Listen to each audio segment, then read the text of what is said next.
तीसरा बोला मुझे डॉक्टर बनना है, टर टर टर टर टर टर टर टर टर टर बनना है, टर डॉक्टर।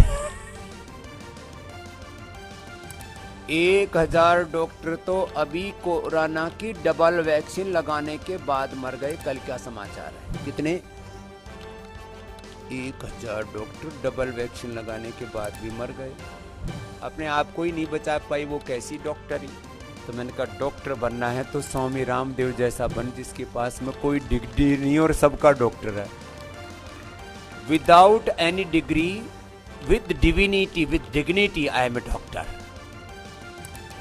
साथियों, सुन लिया आपने ढोंगी रामदेव की बात। जी हाँ, मैं हूँ इकबाल परवेज़ और आप देख रहे हैं इंडिया न्यूज़ डेस्क। जी हाँ, इसे मैं ढोंगी कह रहा हूँ और आप भी ढोंगी कहिए, क्योंकि ये आदमी बाबा कहलाने के लायक नहीं है। ये आदमी झूठा है, ये आदमी ढोंगी है, ये आदमी व्यापारी है, सिर्फ और सिर्फ व्यापार करना जानता है, पैसे कमाना जानता है ये आदमी। आप सोचिए कि ये डॉक्टरों का मजाक उड़ा रहा है, उन डॉक्टरों का जो अपनी ज़िंदगी पर खेल कर लाखों करोड़ों लोगों की जान बचा रहे हैं कोरोना की महामारी में। उन डॉक्टरों का मजाक उड़ा रहा है जिन्होंने दूसरों की ज़िंदगी बचाने के लिए अपनी जान दे दी। और ये देखिए कितना खुशी खुशी कह रहा है कि जो डॉक्टर 1000 डॉक्टर मर गए, जो अपने आप को नहीं बचा पाए, वो दूसरों को क्या बचाएंगे। इनसे अच्छा तो मैं डॉक्टर हूँ, लोगों को बचा सकता हूँ। मैं बिना पढ़े लिखे और बिना डिग्री वाला डॉक्टर हूँ। ये अपने आप को डॉक्टर कह रहा है, बिना डिग्री वाला डॉक्टर, और ये दावा कर रहा है कि मैं लोगों की ज़िंदगियों को बचा रहा हूँ, मैं लोगों की ज़िंदगियों को बचा सकता हूँ। आप सोचिए, क्या ये आदमी बचा सकता है? क्या ये आदमी बाबा कहलाने के लायक है? और ये भ्रम ऐसा क्यों फैला रहा है? क्योंकि इसे अपनी पतंजलि की दवाई बेचनी है।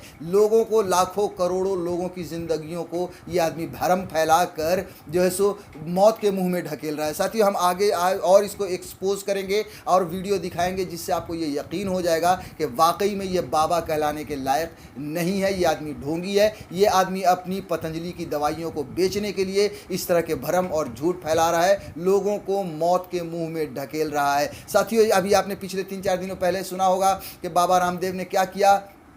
सॉरी, ढोंगी रामदेव ने क्या किया। ढोंगी रामदेव ने अंग्रेज़ी दवाओं के 2-4 के नाम गिना दिए व्हाट्सएप में पढ़कर, और ये कह दिया कि साहब ये दवाइयाँ तो फेल हो चुकी हैं कोरोना में। ये कितना बड़ा भ्रम है, ये कितना बड़ा झूठ है। उन्हीं सब दवाओं की वजह से लोगों की ज़िंदगियाँ बच रही हैं। उन्हीं सब दवाओं की वजह से बहुत सारे लोगों की ज़िंदगी बची है। कोरोना से जीत हासिल करने में वो कामयाब हुए हैं। मगर उन दवाओं को ये गलत क्यों कर रहा है? ताकि इसकी पतंजलि की दवाई बेची जा सके। साथियों, अगर आप सोचिए कि अगर अंग्रेज़ी दवाइयाँ ख़राब हैं, अंग्रेज़ी दवाइयों से लोगों की ज़िंदगी नहीं बच सकती, तो जब ये ढोंगी रामदेव बीमार पड़ता है तो हॉस्पिटल में क्यों भर्ती होता है? जब इसका CEO आचार्य जब बीमार पड़ता है तो हॉस्पिटल में दवाई क्यों एडमिट होता है? वहाँ पर अंग्रेज़ी दवाइयाँ क्यों खाता है? कोरोनिल से ही क्यों नहीं ठीक हो जाता, या पतंजलि की दवाइयों से ही क्यों नहीं ठीक हो जाता? साथियों, देखिए कितना लोगों को ये गुमराह कर रहा है। आप खुद अंदाज़ा लगाइए कि अगर ये अंग्रेज़ी दवाई खाता है, अब इसके आचार्य जो हैं, जो CEO हैं पतंजलि के,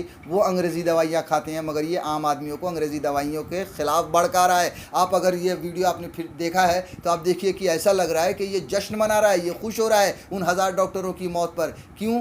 क्योंकि इसे अपनी दवाइयाँ बेचनी है। इसे दूसरों की मौत से कोई लेना देना नहीं है। इसे सिर्फ़ और सिर्फ अपनी दवाइयाँ बेचनी है। साथियों, अगर इसकी पतंजलि की दवाई से अगर कोरोना ठीक होता तो फिर इसने अपने ही आदमी को क्यों नहीं बचाया? एक बहुत ही बड़ा सवाल है। साथियों, हम आगे आपको और वीडियो दिखाएंगे जिससे पूरी तरह से ये एक्सपोज होगा और किस तरह से लोग जो है सो इस पर खफा है, सोशल मीडिया पर इसे गालियां दे रहे हैं और इसे जेल भेजने की मांग कर रहे हैं। वो भी मैं आगे आपको बताऊंगा। लेकिन उससे पहले ये खबर आपको बता दूं कि पतंजलि का ही एक CEO, जो डेयरी फार्म का जो CEO था, उसकी कोरोना से मौत हो गई। उसे ये आदमी नहीं बचा पाया। अगर पतंजलि की दवाई खाने से लोग बच जाते तो फिर इसने अपने CEO को क्यों नहीं बचाया?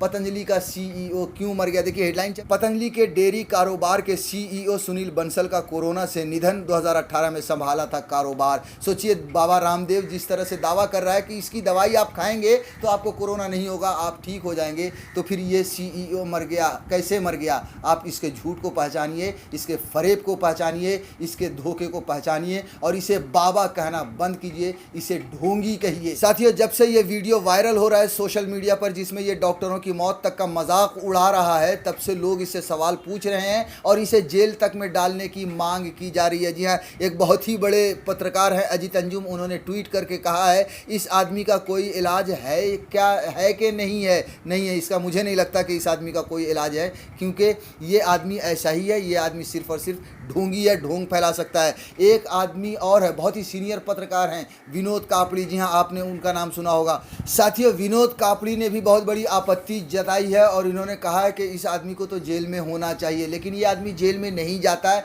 क्योंकि इसकी पहुंच बहुत ऊपर तक है। जी हाँ, नरेंद्र मोदी तक पहुंच है, पूरी भारतीय जनता पार्टी की जो बड़े बड़े नेता हैं वहां तक पहुंच है। आप सोचिए कि इस झूठे व्यापारी की जो दवाई है उसे लॉन्च करने के लिए भारतीय जनता पार्टी के बड़े बड़े नेता आते हैं, और जब ऐसे ऐसे नेता आएंगे, इतने बड़े बड़े डॉक्टर हर्षवर्धन जो क्या बोलते हैं स्वास्थ्य मंत्री हैं, अगर वो आएंगे, भारतीय जनता पार्टी के बड़े बड़े नेता आएंगे, नितिन गडकरी आएंगे, तो फिर इस आदमी को कैसे जेल में भेजा जाएगा। और दूसरी बात ये भी है कि ये फटाक से आ जाता है, घुटनों पर लोगों से माफ़ी मांगने के लिए खड़ा हो जाता है। अभी आपने देखा 3-4 दिन पहले जब इसने अंग्रेज़ी दवाइयों को कहा कि ये दवाइयाँ बेअसर हैं, ये ख़राब हैं, ये सब जो है सो स्टूपिड दवाई हैं, साइंस को बुरा कहा, तब IMA इंडियन मेडिकल इंस्टीट्यूट सख्त हुआ, उसने सवाल उठाया। और सोचिए कि ये जाहिल आदमी उन अंग्रेज़ी दवाइयों का नाम तक नहीं ले सकता था, मगर उसके बाद भी इसने अंग्रेज़ी दवाइयों को बुरा भला कहा और सिर्फ अपनी दवाइयों को अच्छा कहा, यानी पतंजलि की दवाइयों को अच्छा कहा। IMA सख्त हुआ, उसने जो है सो स्वास्थ्य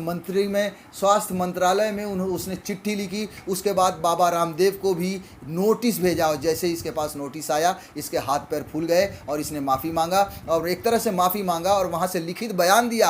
और लिखित बयान में ये कहा कि साहब, हमारा मंशा किसी को बुरा भला कहने का नहीं था, हम बहुत सम्मान करते हैं उन डॉक्टर्स का जो रात दिन लोगों की काम के लिए काम कर रहे हैं, लोगों की ज़िंदगी बचा रहे हैं। हमारा मंशा जो है सो साइंस को बुरा कहने का या गलत कहने का नहीं था।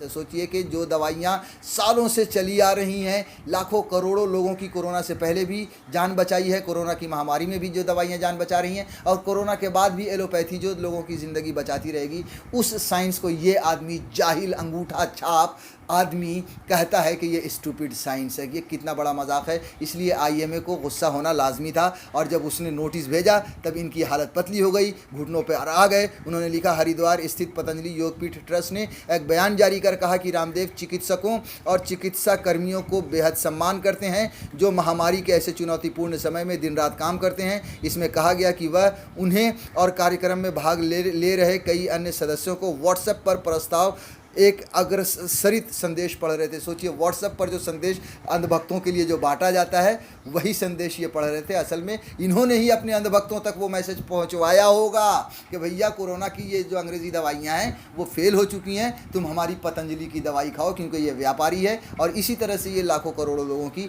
ज़िंदगियों को जो है सो दांव पर लगा रहा है। आपको याद होगा पिछले साल भी कोरोना की जब दवाई इसने जारी की थी, लॉन्च की थी, तब इसने कहा था कि पूरी दुनिया कोई कोरोना की दवाई नहीं बना पाई है, मैंने वो दवाई बना दी है। उस पर भी जो है सो बवाल मचा था, और उस समय भी कहा गया था कि इसे जेल में डालो, तब भी ये झुक गया था घुटनों के बल। और इसने कहा था, हमारा कहने का ये मतलब था कि हमारी दवाई जो है सो वो कोरोना के लिए नहीं है, कोरोना की दवाई नहीं है। हमारी दवाई खाओगे तो आपकी बॉडी में इम्यूनिटी बढ़ेगी, और इम्यूनिटी बढ़ेगी तो आपको कोरोना नहीं पकड़ेगा। तो इस तरह से उसने फ़ौरन बयान बदल दिया था। साथियों, अब आपको एक और वीडियो दिखाते हैं जिसमें ये 2-3 आदमी को लेकर बैठा और ये कह रहा है कि अंग्रेज़ी दवाओं की वजह से 3 पीढ़ियां मर गईं, और हमारी जो पतंजलि की दवाई है उसकी वजह से 3 पीढ़ियां बच गईं। आप सोचिए, इस वीडियो को देखिए, उसके बाद हम आगे की चर्चा करते हैं। दामाद होने वाला था, क्या नाम था बेटे का? बेटे का नाम आकाश था जी। आकाश, वो हॉस्पिटल में ही था 1 महीना? 1 महीना गुड़गांव 40 में था, अच्छे हॉस्पिटल में था, तो वहाँ डेथ हो गई। और फिर उनके पिताजी भी गुड़गांव हॉस्पिटल में ही थे, अच्छे लोग कहते हैं हॉस्पिटल नहीं मिल रहे इसलिए डेथ हो रही। मैं कह रहा हूँ लोग योग नहीं कर रहे, कोरोनिल नहीं ले रहे, इसलिए डेथ हो रही। पूरे हिंदुस्तान में हमने करोड़ों लोगों की जान बचाई। तो साथियों, देखा आपने, ये इसी तरह से झूठ और भ्रम फैला रहा है, उन अंग्रेज़ी दवाओं को ख़राब कह रहा है जिससे हर रोज़ लाखों करोड़ों लोग पूरी दुनिया में ठीक होते हैं, और अपनी उस कोरोना की दवाई की 2 टके की दवाई जो पता नहीं कैसी है या नहीं है, या कुछ उसमें धूल मट्टी है सिर्फ, उस दवाई को वो अच्छा बता रहा है और लोगों की ज़िंदगियों के साथ खिलवाड़ कर रहा है आदमी। आप सोचिए, ये कितना बड़ा झूठा और ढोंगी आदमी है। ये आदमी अपने खुद के CEO को नहीं बचा सकता। अगर कोरोना की दवाई इतनी अच्छी थी तो CEO क्यों नहीं बचा? सबसे पहला सवाल और बड़ा सवाल ये है। दूसरी बात आप ये भी देखिए कि ये आदमी सिर्फ रात दिन स्वदेशी का ढिंढोरा पीटता है, खुद अंग्रेज़ी गाड़ियों में घूमता है, खुद जब बीमार पड़ता है तो अंग्रेज़ी दवाइयाँ खाता है और हॉस्पिटल में भर्ती होता है। लेकिन आम लोगों से ये किस तरह से झूठ बोलता है और उसकी ज़िंदगियों के साथ खिलवाड़ करता है। अब आप अंदाज़ा लगाइए और आप सोचिए कि क्या ये आदमी बाबा कहलाने के लायक है? मेरे हिसाब से ऐसे तो बिल्कुल भी नहीं, ये सिर्फ और सिर्फ ढोंगी है और व्यापारी है।